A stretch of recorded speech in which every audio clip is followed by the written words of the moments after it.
Ayan ang bunga niya guys, yan. Mayroon pa doon sa ilalim, ayan. Tapos dito sa kabila, yan. Hello guys, good morning, magandang araw sa inyong lahat. And for today's video, nakikita nyo andito ako sa taninim kong kamatis. Hindi ko to nabanggit sa mga vlog ko na nung pagdating namin dito, 2 days or 3 days kaming nandito. Yung kapitbahay namin si Bidran. Ano siya, nagbigay siya ng seedling sa akin. Yes. Now I clean. Too much there. Oh, here. New Year, you have red. Oh, before. Red color. New Year. Yeah, New Year. Before New Year. Alam nyo guys, kung kailan pa ako napunta ng Europe, doon pa ako nakasubok ng ganito. Yung nagtanim ng kamatis tapos bumunga. Bumunga pa siya.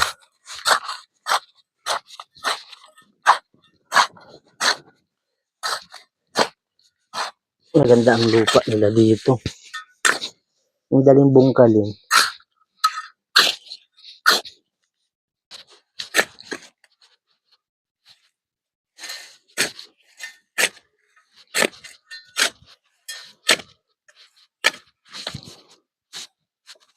Dapat pala anuhin ko to. Lagyan ko sila ng mga kahoy tapos itali ko kasi nagtutumbakan sila.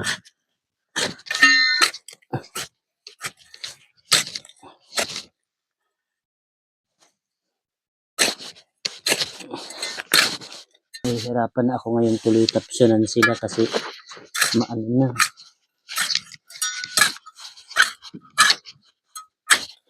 Hindi naman maganda kung hindi ko sila tatapsunan.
Malamok.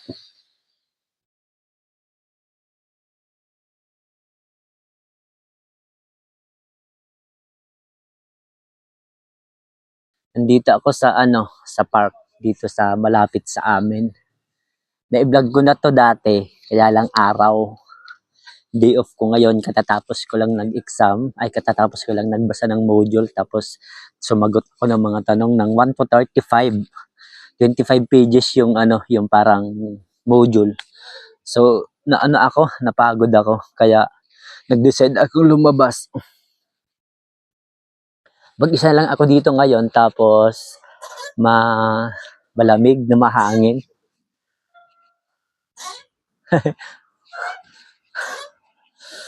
Tapos ganun lang. Ginabi na ako sa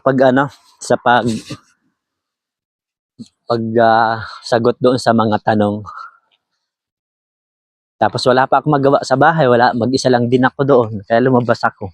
Kasi parang ang may kumakausap sa akin. Parang ayaw kong mag stay doon ng mag-isa. Gusto ko pagdating ko doon tulog na agad gano'n.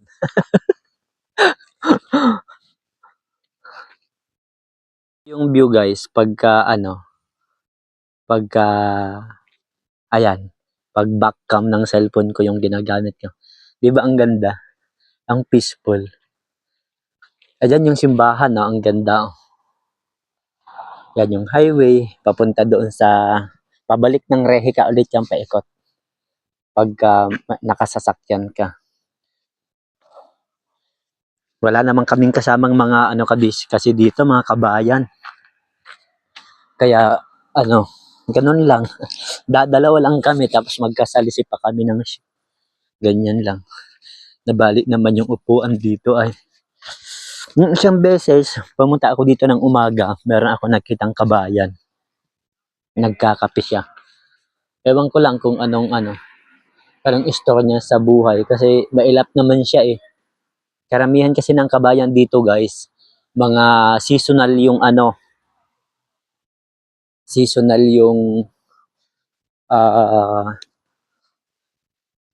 trabaho 6 months lang. Sinerte kami dahil 2 years. And then 2 years yung yung kontrata. Tapos depende siguro sa iyo kung kung mag-extend ng working hours ganun. Wait lang, may bola akong nakita.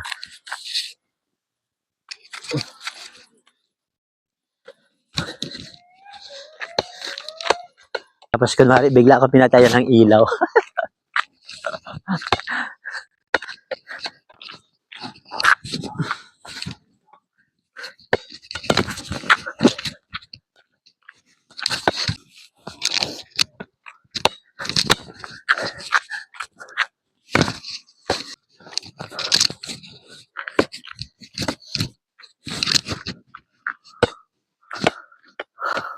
Itong dulo, kasi yung dulo nito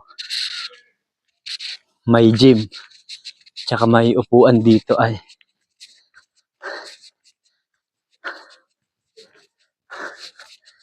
Dito, wait lang. Baka bigla naman akong patayin ng ilaw. Ang ganda, no?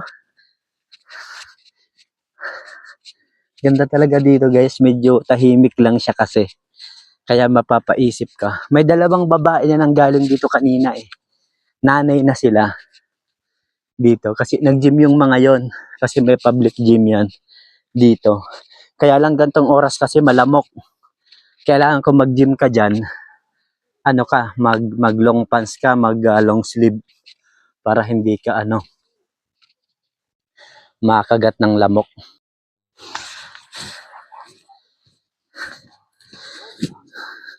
Ang ganda dito magpahinga. Oh.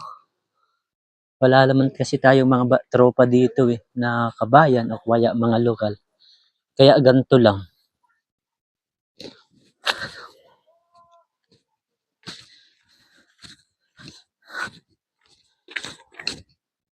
Dito tayo bababa sa kabila para makita nyo ng gabi. Ayan.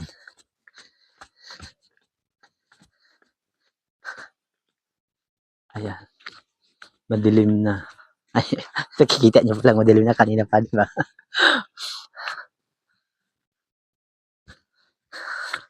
Ayan, pwede kang umikot dyan. Dito dumaan yung dalawang babae kanina na tapos may dala silang aso. And then guys, itong nakikita nyo, itong pader na to, yan. Ano na yan, Campo Santo na yan.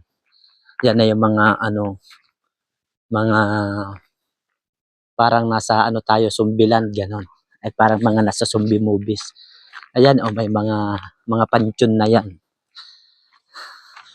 Alam nyo, may mga moments na parang nangyayari na sa panaginip. Naniniwala ba kayo doon? Naranasan nyo na ba yun? Ganito dito. Meron pa namang mga tao dito. May mga kabataan pa naman. Ito, in loving memory of Aling Diling. Tabi-tabi po. Tabi-tabi po. Ayan, mga pansyon ng mga sinaunang tao. Ayan. May mga kabataan naman dito.